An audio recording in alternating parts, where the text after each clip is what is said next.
Welcome back to my channel. This is Jack here, and we are going to read a new paper by Apple, of all people, right? Of all companies, Apple. So, Apple just dropped this new paper called Scaling Smart Accelerating Large Language Model Pre-training with Small Model Initialization. So what Apple is doing right here is that they are proposing a new method, right, to boost the accuracy of large language models by using small language models to initialize the weights of the LLMs. And in doing that, you can boost up the speed of your model training to reach a better accuracy. Let me show you in a second. See right here, right? Yeah. So if you initialize your model randomly before start training, the accuracy improves, right? But it doesn't improve that that quickly. Whereas if you initialize it with their method called hypercloning, it goes up right instantly to 40 plus percent at the start, right? And as you can see, the gap remains open, right? So it is essentially something useful if you are looking into training your own large language model, right? But before we get into this paper, I would like to introduce you all to my Patreon here, and by becoming a member of my Patreon, you can essentially uh, support my channel, and you can also get annotated papers that I create for each video that I put up on YouTube. And you can also vote on which paper or topic that you would like me to cover in the next video. And your name will be on the credits to show my appreciation for your support. But anyway, with that out of the way, let's get right into the paper, shall we? Okay, so let's begin with the abstract here. And they say the pre-training phase of large language model begins with randomly initialized parameters, right? So, okay, with the events of scaling up larger and larger models, it can be very slow and costly, right? And we all know that, right? Whereas with small language models that are less expensive to train, they often cannot achieve the accuracy of large models. So here's the question that I want to ask, right? Right? Is it possible to connect these two different paradigms here, right? Can we develop an approach to initialize LLMs using smaller pre-trained models? And will such initialization bring any benefits, right, in terms of the time and the final accuracy, right? So in this paper, they introduce hypercloning, right? A way to expand the parameters of pre-trained language models to those of larger model with increased hidden dimensions. Okay, so and let's say our method ensures that the larger model retains the functionality of the smaller model. As a result, the larger model already inherits the predictive power and accuracy of the smaller model before the training even starts, right? Okay, and they demonstrate that training on such an initialized model results in saving time in GPU hours and such. So, okay, there's a few key concepts here that they mentioned. So, firstly, is that okay, it's a method that expands the parameters of these small language models, right? And to do that, they essentially have a way that increase the hidden dimensions of the LLM. Now, what do they mean by hidden dimensions here? Essentially, right, if you take a look into let's say if I pull up a Hugging Face model here, let me show it to you. Just hold on a minute here. So if we go right in here, okay, for instance, oh god damn it, I hate the restrictions. Okay, let's say if we go to Quen 2.5, if you take a look in here, okay, so the hidden dimension is typically what is known as the hidden size. For those of you who know hu- Hugging Face models here, so it's basically the embedding dimension where you represent each token as, right? So in this case, here it says 8192. That's the size of the embedding vector of each token. So, and they say that all they've done right here is to take something that's small and then expand the hidden dimension size, right? Obviously, right, it's not gonna be that straightforward, right? But they have an approach to do that, and they call it hypercloning. So, and in a way, right, they say that it managed to retain the function of the smaller model. So let's see what they actually do here. Now let's go straight to the conclusion, because they will tell us more about the significance of their approach. So here, okay, blah blah, hypercloning, yep, initialization that aims to transfer weights from a small model to a large model. Okay, transfer weights, got it. So the transfer process, blah blah blah. Okay, so they achieve faster conversion and better final accuracy. Okay, and it accelerates the training time by 2 to 4 times. That is pretty impressive. Okay, and obviously we're going to see some ablation studies, right, about, about the impact of the architecture of the small models, right, and how different weight cloning techniques can be used, right, and see whether or not they are effective at all. And now, right, so the conclusion basically states the results, which is yep, which is that. Okay, so let's go through the introduction. So okay, so experimenting with LLMs is obviously it takes time and computation. There's a lot of GPU hours, right? So that's that. Yeah, and also training can fail due to improper learning rate tuning, hardware failures, or loss divergence.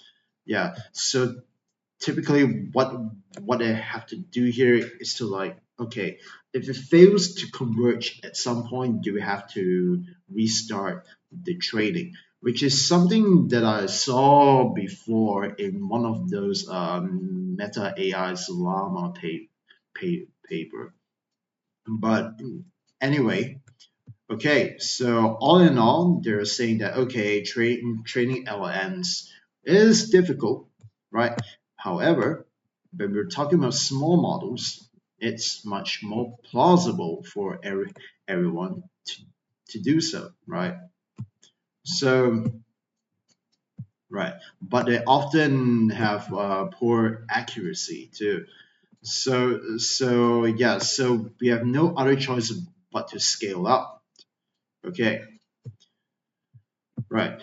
And one efficient method is to start off with a small model and then gradually increase its parameter size. So, and we shall see how they do it in just a second here. So, okay, blah, blah, blah. They talk about it before, and they say that their approach is function preserving transformation. Okay, and here's the more interesting bit right here, where they say the output logics of the initialized model precisely match those of smaller model. Okay, right. So right here, as you can see, okay, so basically, by enlarging the small model into a larger one, they also need to make sure that the the output of that larger model matches exactly as the small one, right? As the original one. So, okay, so this preservation lets the large model achieve about the same accuracy as the small model at beginning of training. All right, and and further training enhances the accuracy of the LLM. Okay, well, if you think about it, right, this is something like knowledge distillation, but not quite, in some sense, right? So let's see. Okay, our experiments show that their approach is really good, and they tested out on OPT, PyTia, and OMO. Okay, I got to be honest here. These models here, yeah, they are small, right? But man, they're kind of outdated. I mean, some of them are like OBT and PyTia, but they're small, I guess. So let's see right here. Okay, so their goal is to So with hypercloning, right, knowledge distillation, right. So it transfers knowledge from small model to large models. Uh, okay, so in order to do that, first they have a few goal designs. One is expansion dimension. So the larger network should have larger hidden dimensions than the small ones, while maintaining the same number of layers. And next, function preservation, which we saw earlier, right? You convert the small model to its large model, and you should make sure that the logics are the same at the final layer, right? Well, when you say the final layer, it could also mean that in between it could be different, right? I mean, the second and so on. The second last layer could be different, but it should be the same at the end. Okay, low compute overhead, right? So it should have a lot of computations or iterative updates, and also unchanging training loop. Basically, the training loop should not be changed, and the only modification should be the network initialization. Okay, cool, cool. So, right, and then talk about how other approaches relies on increasing the depth, which we saw in like 2 years ago. I don't know if you guys recall, but there is this approach where you take like, a six-layer LLM, right? And you stack another one, and you just train it, and you train the entire thing. And in this way, you can kind of scale up to like 1,000 layers, I believe, at that time. But I'm not so sure how the accuracy holds up at that point. But anyway, this is not what they're doing, right? They are not changing the number of layers at all. Okay, so the width scaling, and they say that right, their approach of increasing the hidden dimension, which they call width scaling, is beneficial for increased accuracy, blah blah blah, compared to increasing depth. Okay, this is what they claim, right? And the second criterion gives the model a warm start by ensuring the larger model performs as well as the small model, leading to faster convergence and better final accuracy. Okay, so that's all fluff there. And now let's go. Yeah. So the method is very simple. It's just one paragraph here. Man, gosh. Okay, right. But you know what? If it works, it works, right? It doesn't matter. It doesn't have to be too complicated. Okay, right. Let's get started here. So they have the hidden representation that's produced by the small language model. Let's call it XS, right? So it's a hidden representation vector, right? And then we achieve XD. Okay, so that achieve XD and n-fold clone version of XS by stacking n copies of XS and denote it as a collection of XS. Okay, and let's see what I have to say about this notations here. Okay, so the main idea is to establish the destination, which is the large network, such that its hidden representations are clone versions of the small network. Okay, so consider a linear layer, right, which is a fully connected layer in the source network with weight parameter WS and bias parameter. Okay, and the goal is to obtain, okay, right, and then this is the goal right here, okay, right, is to obtain WD and the bias in the target network such that the input and output vectors are, in the target model are clones in those of the source network. Okay, so if I can draw it here, let's say if you have a fully connected layer here, I will just draw it in this way, but you can imagine it looks something like that. That up to you, but the overall idea is if you have this, right, this is the small one, right? So what I want to do, this is small language model. If you have like, I know you guys cannot see on the right hand side of the screen. I'm just gonna draw it here. So if you think about it, so what they essentially say here is that, okay, right, both have the weights and bias, right? Weights and bias. So in any way, right, we don't really care about the structure of the weights and the bias, right? But what we do care about, right, is that the y must be the same. So ys and yl, right? The small y and the large y must be equal to each other, right? In order to, and that's how they do it, right? So they want to make sure that both outputs are the same in that sense. So we need to find the right WB for the LLM such that it can produce the same output as the small language model here. Okay, and there are more specific details which we should definitely go through because they're not talking about it enough here. Okay, about the above, the mathematical statement above. Okay, let's see. Stacking. Yeah, they don't really explain much here. Stacking n copies of the small hidden representation. Okay, so you have a collection of the small hidden representation. Got it? Okay.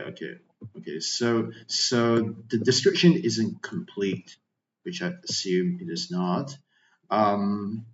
Okay, but let's quickly go through its results here because it's kind of straightforward here.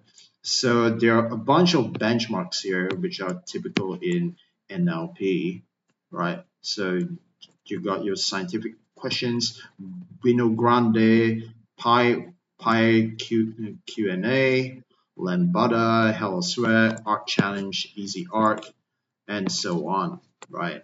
And then as you can see, the larger, as you can see, the orange circle is substantially larger than the blue circle, which basically means that this technique allows the model to perform much better than just being randomly initialized.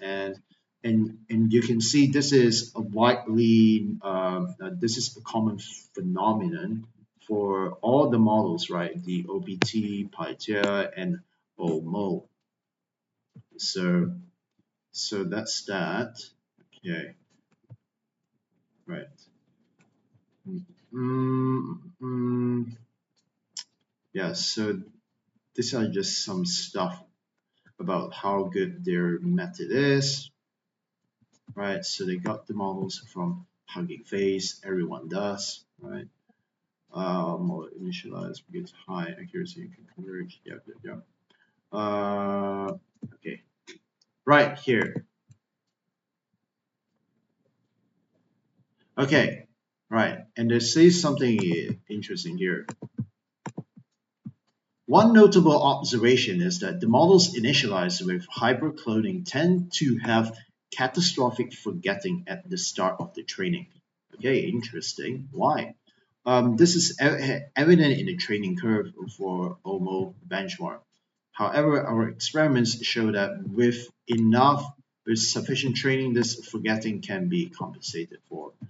Okay, and they say that, oh yeah, even though it has this catastrophic forgetting, it still outperforms random initialization by a large margin. Okay, and they fully admit that they do not know why that happens. Catastrophic forgetting. So let's take a look at yeah, where is its training curves, right? Okay, right, right. They're saying essentially, if you take a look here, boom, dropped. You see? So it dropped from 52.5% to 47.5%, right? Which is also happening here in this case, right? It is like it climbs up here and then it drops significantly down here. But to be honest, I kind of feel like this. I mean, after all, this is LLM trading. I mean, it's a stochastic process, so I mean, I wouldn't worry too much about it since its performance is going up anyway. Yeah, but imagine if you could fix that, it could be going this way instead, just like this, right? It just drops a bit, but it climbs up, right? So imagine the gap of accuracy here. Like, how much can you get more, right? If we can fix that catastrophic forgetting phenomenon here. Yeah. So obviously they do not know why that happens, right? They didn't say anything. But anyway, yeah, that's for you guys to find out, I guess. Yeah. But okay. Huh. Analyzing hypercloning weight symmetry. Okay, so here's some analysis of what happens when you use their approach, I guess. Okay, let's see how many more do we have. Wait, sorry. Oh, never mind. Okay, okay. But yeah, before that, let's drink some water here. Hmm. Yeah, it's good. That's water. Okay, let's continue then, shall we? Okay, for info cloning, which we saw earlier. Okay, the large network are initialized with blocks of source weights normalized by n. Okay, so consequently, the weights in the large network have a standard deviation that's that, yeah, 1 over n. Okay, so it's based on an older paper that talks about how this approach is going to give you a better training result. Okay. However, for their approach, right, they initialize parts of the weight parameters as duplicates. Okay, right. Okay, duplicates. Right. So they copy parts and put it as the same, right, in some way. Okay. And here they say in the older paper, it mentions that this, if you do this kind of duplication, then you might risk having the duplicated neurons to not learn independently and potentially limit its capacity to fully utilize all parameters. Okay, but here they say we observe that this issue does not occur in our implementation, likely due to the randomness introduced by techniques such as dropout. Okay, right. So what they're saying here is that you can have duplicated weights as long as you incorporate some kind of randomness operation here. In this case, dropout would be such a random uh, operation that can fix that issue. Got it. Cool. Okay, to analyze the evolution of these weight patterns during trading, we define a metric to assess the symmetry in a clone matrix. In the twofold cloning scenario, sorry, depicted in figure 3, case 3, each row of the matrix contains two identical horizontal vectors, and they measure the cosine similarity between these vectors for each row, and then calculate the average cosine similarity across all rows. And this is an indication of similarity between vectors in the matrix. Okay, let's have a look at that. Figure 3. Okay, so figure 3 is a demonstration of linear layer cloning with twofold expansion where WS is the source model weight and N is a random noise matrix. Okay, let's try to understand what's happening here. All right, so we have the usual y equals to WX plus the bias here. And now what they're trying to say here is that you can sort of like clone it. Okay, I see it now. I see it now, guys. So if you think about it, right? This could be our small language model here, and there's like a few different ways that you can make it big, right? One is to copy the entire thing and just stack it up on top of one another, right? And the other way is to do a more fancy approach. Is to have some kind of a okay, right? So you copy it as well, but then you stack it up horizontally, and then you apply some kind of a noise term in each one of them in order to break the symmetry, and then you divide the weights by half, right? So yeah. Whereas for the x, you stack it up vertically, right? Okay. As for case number 3, what I think is happening right here, it is about the same as case 1, but you amplify it, right? So you have like 4 different blocks here, right?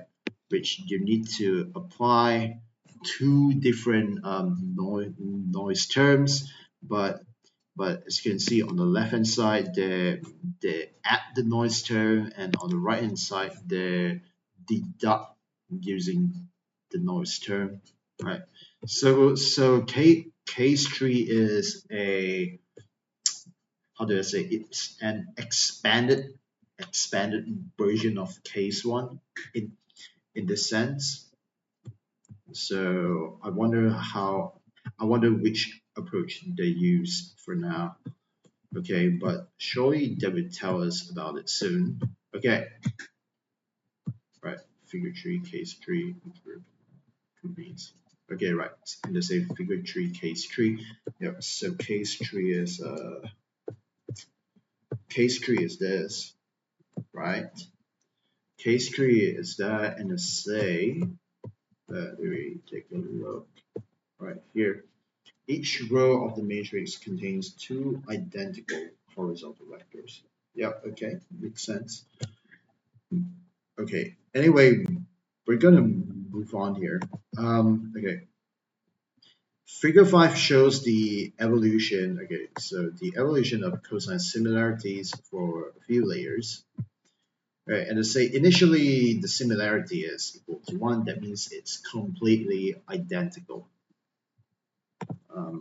Okay, so it's symmetric, right? Fully symmetric. But as soon as we train them, they found that the similarity drops in most layers. So, and they argue that, yep, the model is learning well enough. In this case, it doesn't suffer from uh, from uh, from the symmetry, right? And this is exclusive to their approach here. Okay, yeah. And next, they talk about analyzing the convergence of their approach by checking out the ranks of the weight matrix here. Let's see, we have to cover it up. Let's see. Just give me a second.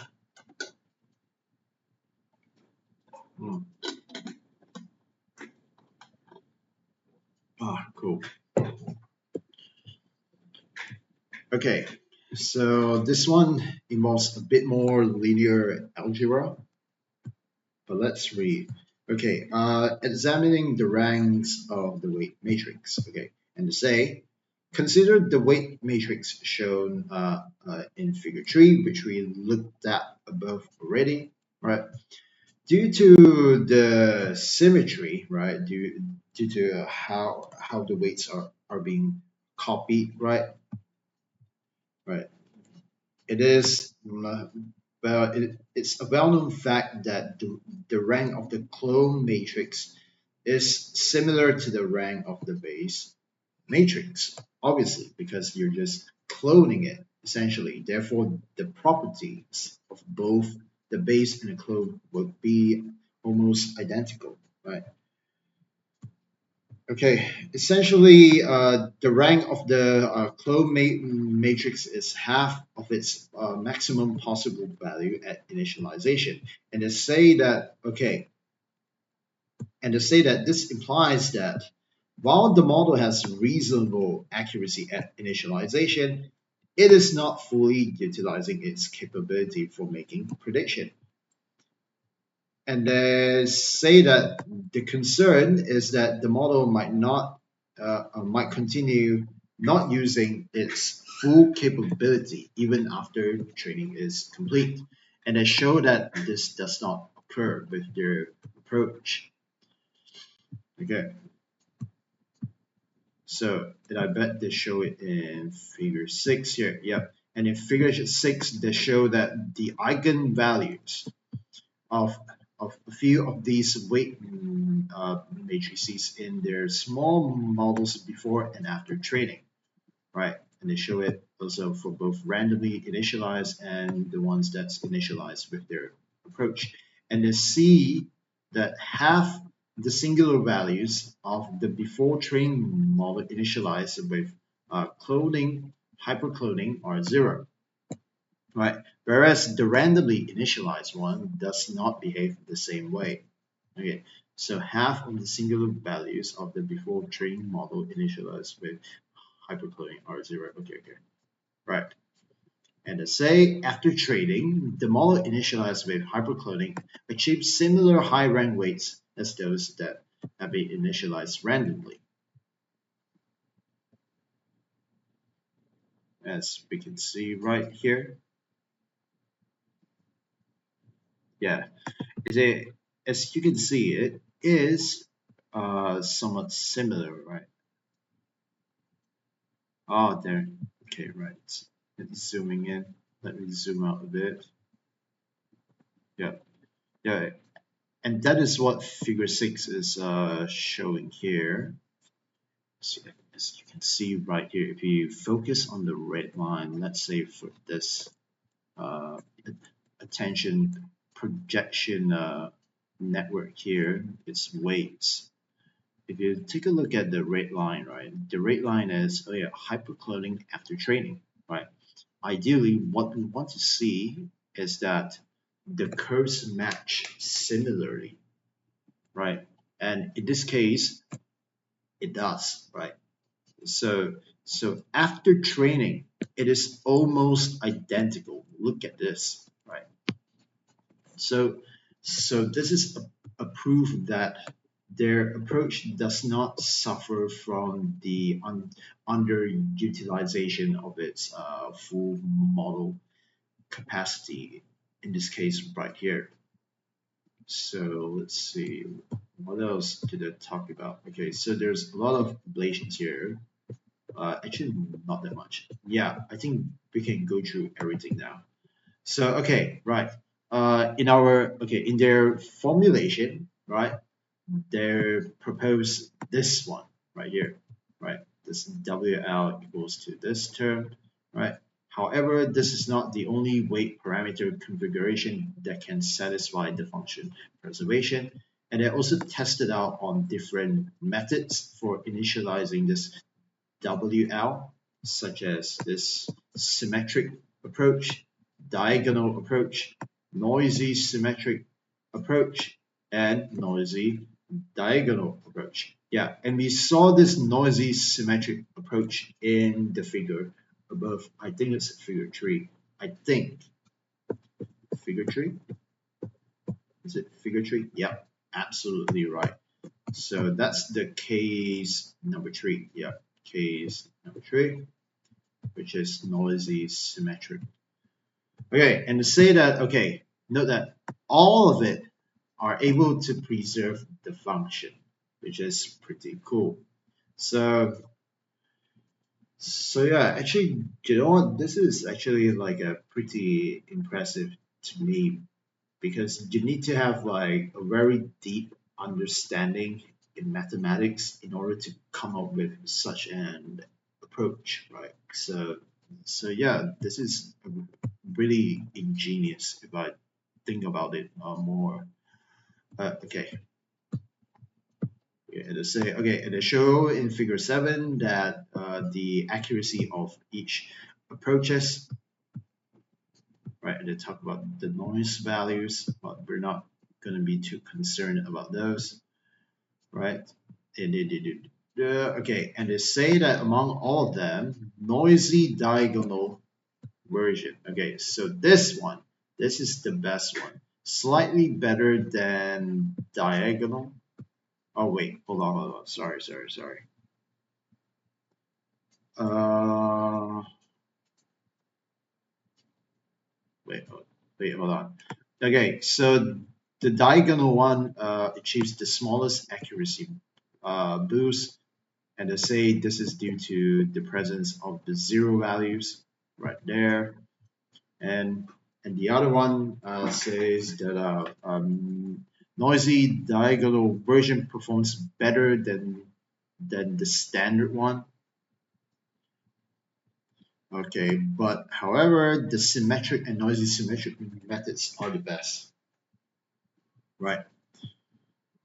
So okay, with symmetric expansion, the benefits of noise addition are minimal.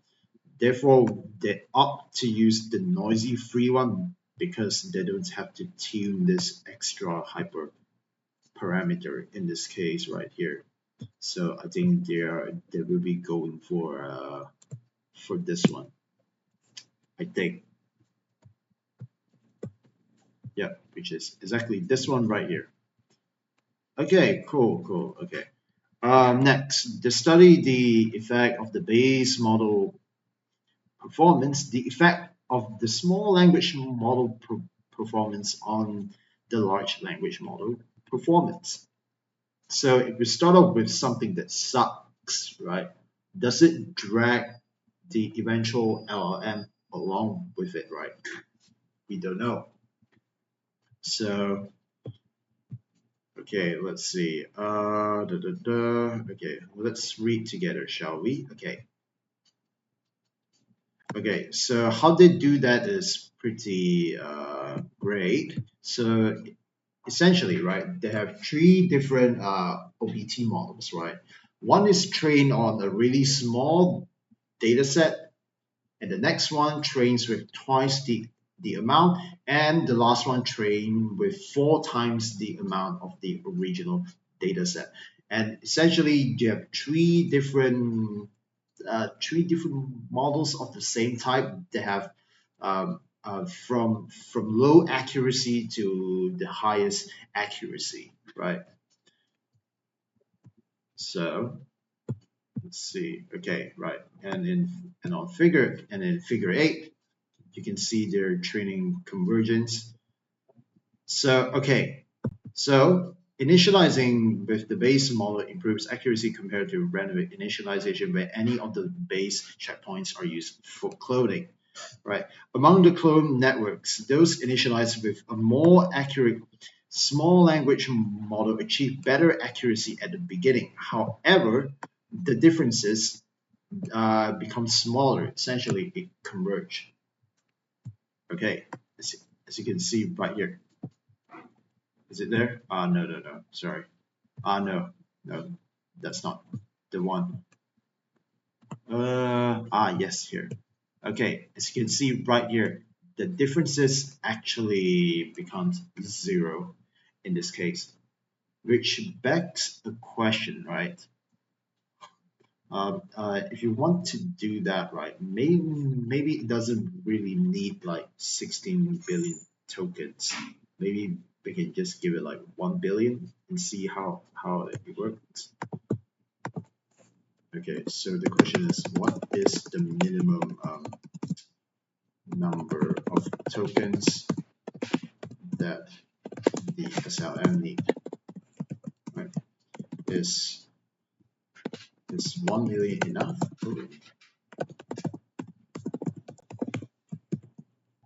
Yeah. And let's see how far we can stretch it out, right? So I would imagine something like a 1 million token pre-trained SLM, and then see how far we can push it to become an LLM. So okay, that's that.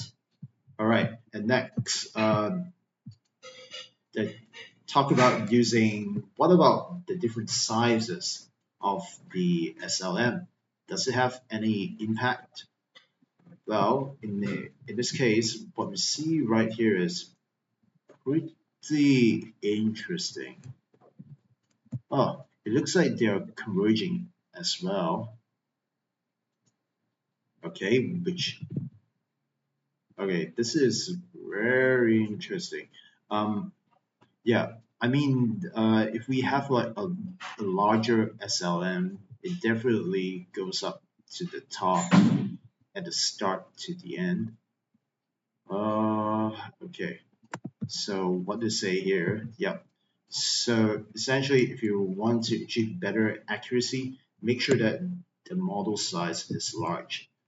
So the data size isn't that important compared to the size of the SLM, apparently. But honestly though, if we continue training for even longer, I would even expect to see like the differences getting really tiny as well. So okay, let's see what they have here. Okay, the cloning details here. Okay, right. So for those of you who want to use this approach, please do check out this paper, right? If you don't, that's fine, right? But what you need to check out is my Patreon, right?